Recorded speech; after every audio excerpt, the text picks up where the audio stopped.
We don't script the music too heavily to where we're trying to match every moment that the player is doing or anything like that. And it has a weird way of justifying itself to you. You feel like this big sweeping score as I'm rounding this bend and seeing this mountainous valley view is playing for you.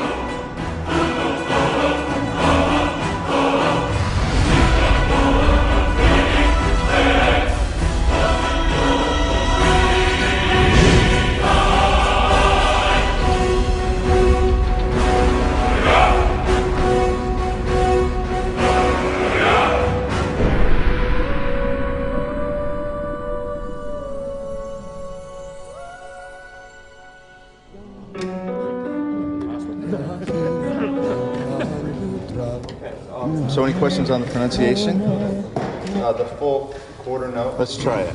5, 6. I had this idea that the music for Skyrim would be the Elder Scrolls theme, but sung by a barbarian choir. So I called Jeremy Soule, who does our music. I mean, this is in 2006. Jeremy, I hear the Elder Scrolls theme as sung by a barbarian choir. Okay, how are we gonna do that? I don't know.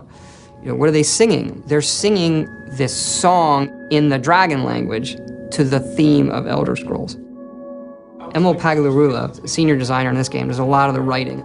He's able to come up with things I don't know how he does. Emil, can you write a song that works in dragon language that rhymes with the Elder Scrolls theme, when translated into English, also makes sense and rhymes?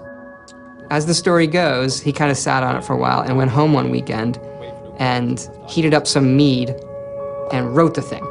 He came in on Monday, there it is, and it was like, oh my gosh, this actually works. Or do you want a solid break right here? Let's go ahead and carry it. Jeremy Soule, his work on the main theme of the game set the tone for the rest of it. And eventually we went out to Los Angeles to Sony's scoring stage, and then had just a fantastic choir and choir director. Settle. And the choir was only made up of about 30 people.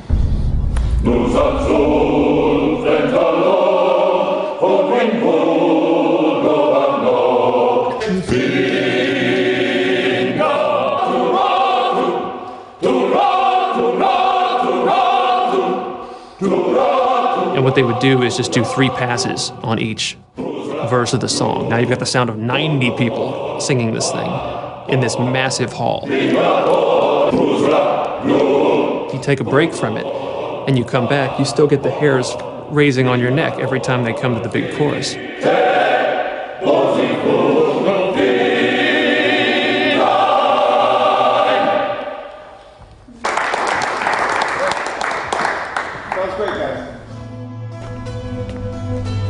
We send you to plant some phony evidence in the Mark's house and then tip off the town guard.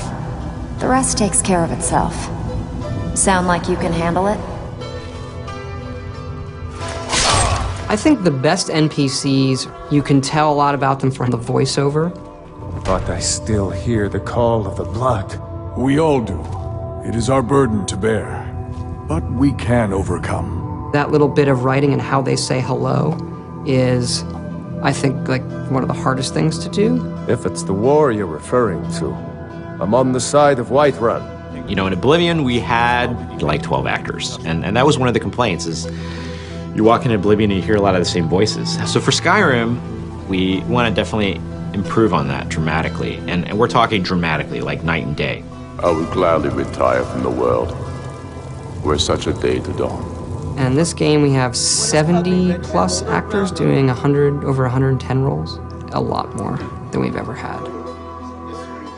You know, it was for about 4 to 5 weeks, 3 voice studios working simultaneously.